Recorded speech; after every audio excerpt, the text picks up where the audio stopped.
Firman Tuhan hari ini telah diambil dari kitab Efesus pasal 2 ayat 11 sampai 18. Penerjemah akan membacakannya buat kita. Karena itu ingatlah bahwa dahulu kamu sebagai orang-orang bukan Yahudi menurut daging, yang disebut orang-orang tak bersunat oleh mereka, yang menamakan dirinya sunat, yaitu sunat lahiriah yang dikerjakan oleh tangan manusia. Bahwa waktu itu kamu tanpa Kristus, tidak termasuk kewargaan Israel dan tidak mendapat bagian dalam ketentuan-ketentuan yang dijanjikan, tanpa pengharapan dan tanpa Allah di dalam dunia.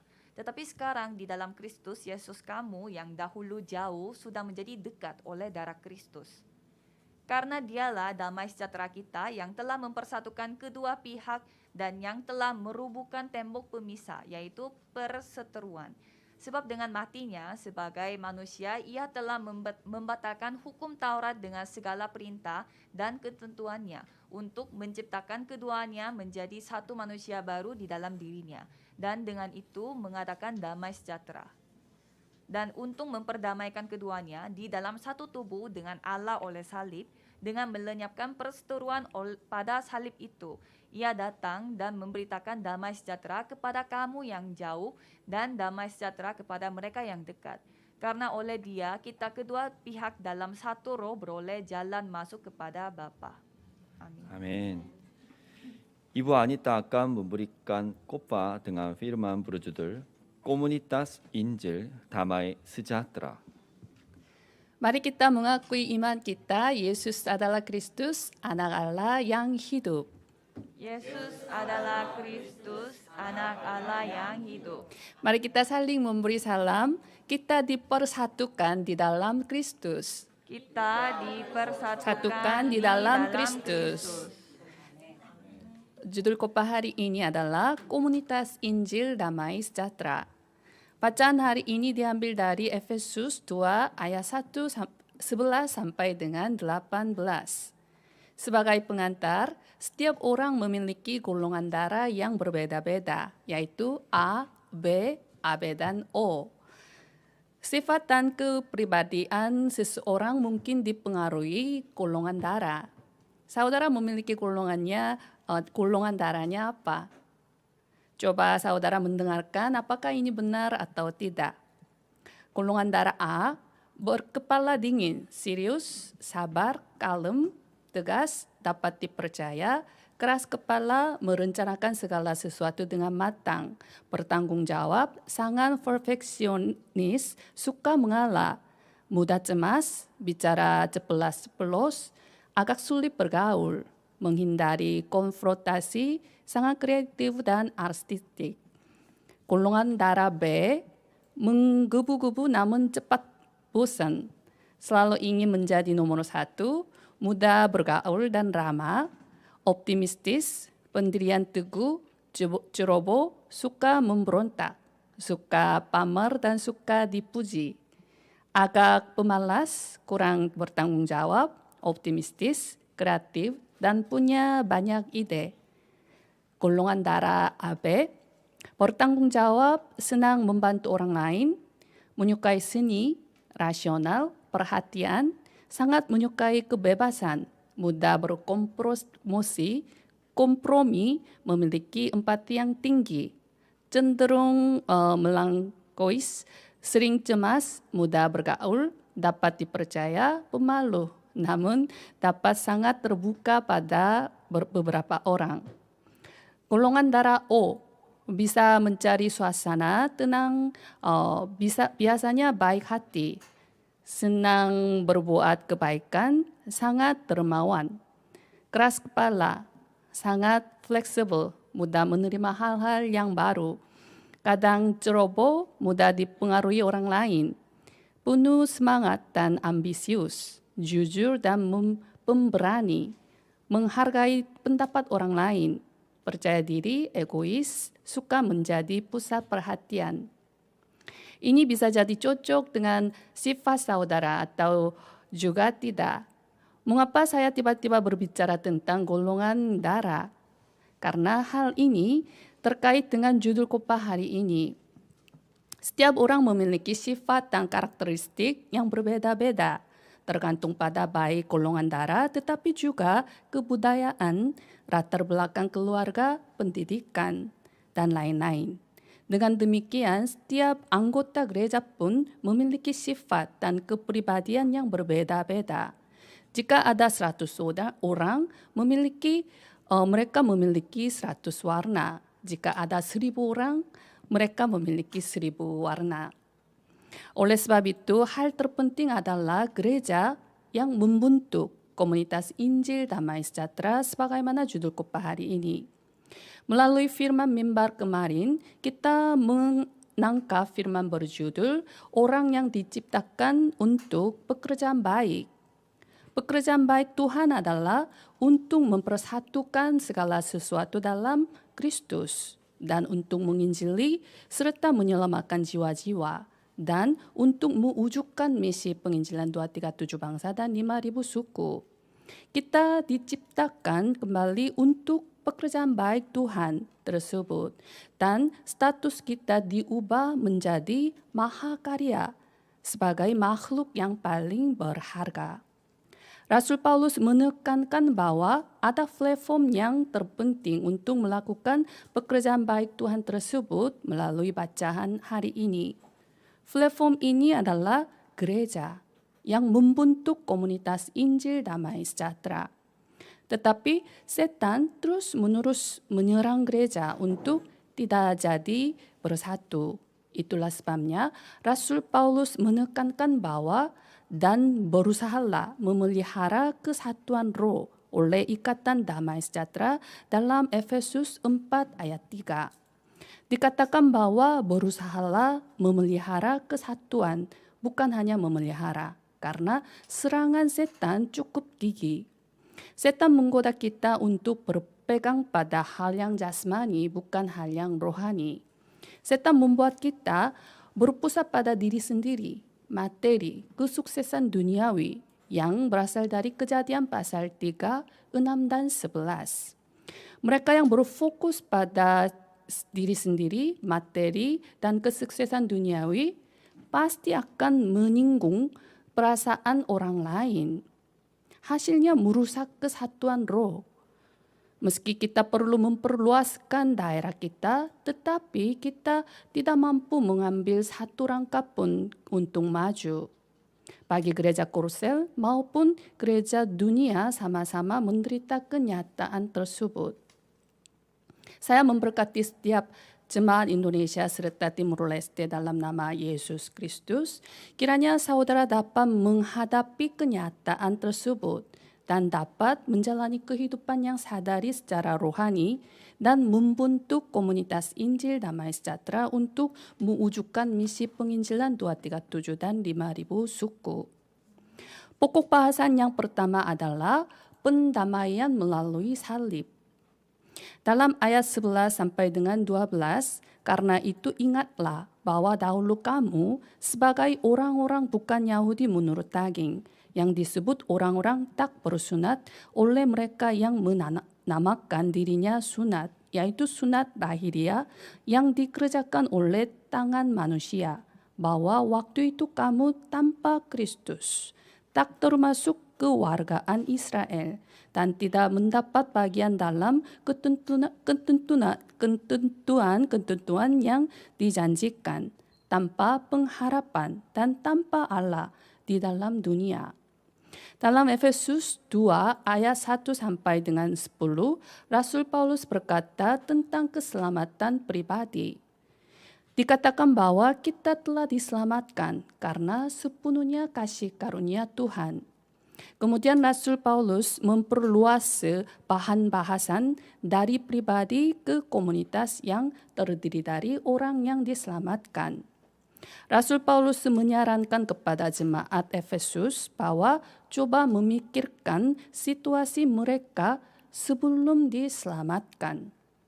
Jika kita tidak mengetahui situasi sebelum dan sesudah diselamatkan dengan benar, kita tidak dapat menikmati berkat surgawi dan juga tidak dapat dilepaskan dari kerangka lama dan kebiasaan lama. Dalam bacaan hari ini ada banyak istilah yang sulit.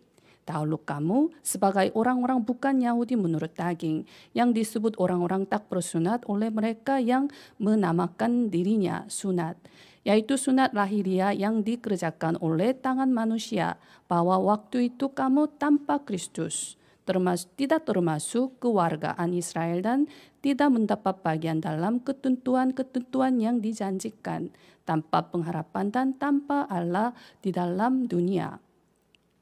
Bagian ini dapat dipahami oleh mereka yang telah lama menjalani kehidupan beriman, tetapi tidak mudah bagi keluarga baru untuk memahaminya. Karena bagian ini dapat dipahami dari pandangan penggenapan karya penebusan Tuhan dalam jadwal waktu keselamatan umat manusia. Pada zaman Perjanjian Lama, hanya orang Israel yang disebut Yahudi yang merupakan umat perjanjian yang dipilih oleh Allah. Tetapi ini bukan karena kemampuan orang Israel, karena sepenuhnya kasih karunia Tuhan. Dan tujuan dari pemilihan orang Israel itu adalah menyelamatkan umat manusia melalui mereka. Tuhan menjadikan Israel sebagai kerajaan imam untuk menyelamatkan bangsa-bangsa lain. Dalam Keluaran pasal 19, perjanjian ini dibuat di Gunung Sinai, maka kita menyebut perjanjian ini sebagai perjanjian Gunung Sinai. Namun orang-orang Yahudi sama sekali tidak memahami kehendak Tuhan. Maka mereka mengecualikan orang-orang bukan Yahudi dengan pikiran bahwa hanya mereka merupakan orang-orang pilihan saja. Pikiran mereka tersebut disaksikan juga dari struktur Bait Allah. Bait Allah terdiri dari berbagai pelataran seperti pelataran imam, di mana para imam dapat menyembah, dan pelataran Israel di mana hanya laki-laki Israel boleh masuk, pelataran wanita di mana hanya perempuan boleh masuk, dan pelataran orang bukan Yahudi. Pelataran wanita adalah pelataran doa. Di Bait Salomo tidak ada pelataran wanita, dan itu baru muncul dalam 2 Tawakir pasal 20. Bani Moab, Bani Amon, dan sepasukan orang Mu'uni menyerang Yehuda. Pada waktu itu Raja Yosafat menjadi takut, lalu mengambil keputusan untuk mencari Tuhan. Ia menyuruh kepada seluruh Yehuda supaya berpuasa. Dan Yehuda berkumpul di muka pelataran yang baru untuk meminta pertolongan daripada Tuhan. Pelataran ini adalah pelataran wanita, yaitu pelataran doa. Secara khusus dikatakan bahwa sebuah tembok dibangun pelataran orang bukan Yahudi dan pelataran wanita.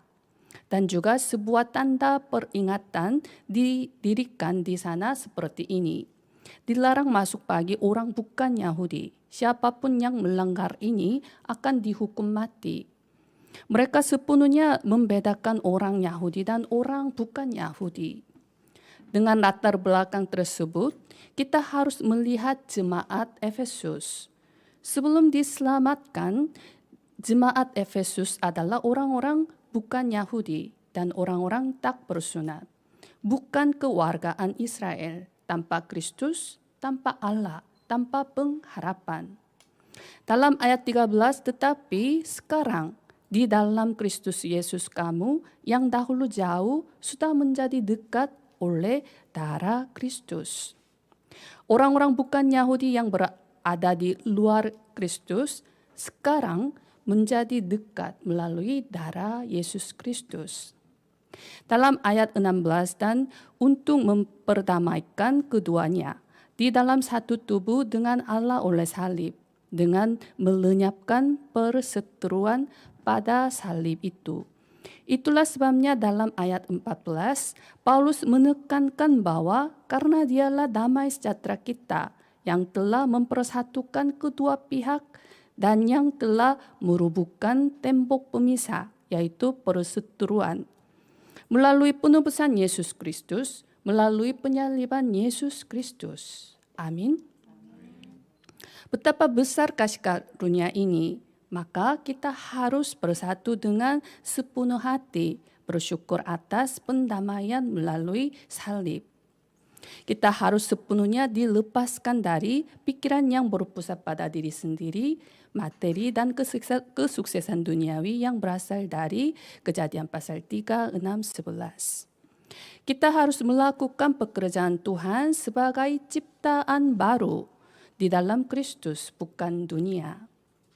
Pada waktu ini, kita dapat menghancurkan tembok pemisah, yaitu perseteruan. Lalu kita akan menjadi satu dan membentuk komunitas pendamaian. Saya memberkati setiap jemaat Indonesia serta Timur Leste dalam nama Yesus Kristus. Kiranya gereja kita menjadi komunitas Injil pendamaian, di mana dapat memuat setiap orang. Pokok bahasan yang kedua adalah tujuan pendamaian. Dalam ayat 17 sampai dengan 18, Ia datang dan memberitakan damai sejahtera kepada kamu yang jauh dan damai sejahtera kepada mereka yang dekat. Karena oleh Dia, kita kedua pihak dalam satu roh beroleh jalan masuk kepada Bapa. Kamu yang jauh melambangkan orang bukan Yahudi. Mereka yang dekat melambangkan orang Yahudi. Ini berarti bahwa Yesus memberitakan damai sejahtera kepada kedua pihak. Ini memungkinkan mereka untuk datang kepada Tuhan, baik orang Yahudi maupun orang bukan Yahudi. Firman ini mengutip dari Yesaya 57 ayat 19 sampai dengan 21. Dan firman ini digenapi melalui Yesus Kristus. Aku akan menciptakan puji-pujian, damai sejahtera bagi mereka yang jauh dan bagi mereka yang dekat. Firman Tuhan, aku akan menyembuhkan dia. Tetapi orang-orang fasik adalah seperti laut yang berompak-ompak, sebab tidak dapat tetap tenang, dan arusnya menimbulkan sampah dan lumpur. Tiada damai bagi orang-orang fasik itu. Firman Allahku. Dikatakan bahwa tidak ada kedamaian di hati orang-orang fasik sama seperti laut yang berompak. Keadaan manusia yang meninggalkan Tuhan juga sama seperti itu. Sekarang pun ada banyak orang tidak percaya yang sedang mengembara sambil mencari jalan untuk menyelesaikan masalah rohani yang mendadak menimpa mereka. Kita harus menjalani kehidupan yang memberi hadiah kedamaian kepada orang tidak percaya yang sedang mengembara. Kehidupan itu berkenan kepada Tuhan yang telah memberi hadiah kedamaian kepada kita. Pada waktu itu ada sebuah jabatan disebut prosagoge. Perannya adalah membawa orang ke hadapan raja setelah mendapatkan keputusan raja bahwa mereka boleh bertemu dengan raja. Peran Yesus juga sama. Yesus datang ke dunia ini sebagai Kristus supaya kita dapat bertemu kembali dengan Tuhan, Raja kita melalui salib. Mulai sekarang kita harus menjalani kehidupan sebagai prosagoge sama seperti Yesus Kristus. Hari ini, tim penginjilan Korea akan berangkat menuju ke negara Filipina. Kampus penginjilan akan diadakan di daerah Mindoro dan Palawan sekaligus. Kamp ini adalah camp khusus sesuai dengan ciri-ciri daerah masing-masing. Mohon dukungan doa dengan bertekun. Minggu ini ada hari raya disebut Chuseok yang merupakan salah satu hari raya terbesar di Korea. Kebanyakan orang Korea berkumpul di satu rumah dan merayakan bersama anggota keluarga lain. Keluarga rohani dalam kebaktian bahasa Indonesia juga akan berkumpul di gereja dan melakukan pelatihan selama liburan Chuseok bersama dengan Benny, Migi, dan Nando. Kita akan bersama makan roti hidup, makanan rohani maupun makanan jasmani. Karena manusia hidup bukan dari roti saja, tetapi dari setiap firman yang keluar dari mulut Allah. Kita perlu meluangkan waktu untuk berfokus pada hanya firman Tuhan. Walaupun kita telah diselamatkan, telah menjadi anak-anak Tuhan, telah menjadi orang kudus karena kasih karunia Tuhan. Tetapi biasanya kita hidup tanpa firman, tanpa Tuhan, tanpa perjanjian, tanpa kesadaran. Dengan alasan karena kita sibuk, tidak ada waktu, ada banyak hal-hal yang harus dilakukan dan sebagainya. Pelatihan ini akan menjadi waktu yang sangat berharga dan titik balik dalam hidup saudara masing-masing. Melalui pelatihan ini, saudara akan menemukan tujuan kehidupan saudara masing-masing dan Tuhan pasti akan membuat kita menemukan murid Kristus. Mohon doakan untuk penginjilan keluarga, penginjilan Indonesia, penginjilan Timur Leste, dan penginjilan dunia melalui kita masing-masing. Saya memberkati setiap jemaat Indonesia dan serta Timur Leste dalam nama Yesus Kristus. Kiranya saudara mengalami karya yang menyelamatkan jiwa-jiwa dalam setiap langkah saudara, baik di dalam negeri maupun luar negeri. Sebagai kesimpulan, ada sebuah buku berjudul The Whispering Society oleh Orlando, sejarawan dan profesor Universitas London. Di sini muncul sebuah ungkapan pembisik yang mengacu pada mereka yang hidup di bawah pemerintahan Stalin di mantan Uni Soviet. Pembisik mengacu pada orang-orang yang harus diam untuk bertahan hidup, sehingga mereka sudah terbiasa berbisik untuk bertahan hidup. Sayangnya, masalah ini masuk ke gereja dunia, termasuk Korsel, Indonesia, dan Timur Leste. Semakin banyak pembisik, mereka diam tentang Injil dan hanya berbisik sama-sama mereka di dalam gereja saja. Kita harus menjalani kehidupan dengan keras bersuruh. Kita harus mewartakan Injil salib dengan suara besar dengan berani. Saya memberkati setiap jemaat Indonesia serta Timur Leste dalam nama Yesus Kristus. Kiranya saudara dapat menjadi pemberita dan pejuang Injil salib dan Yesus Kristus yang adalah damai sejahtera kita di ladang saudara masing-masing selama 1 minggu ini. Mari kita berdoa.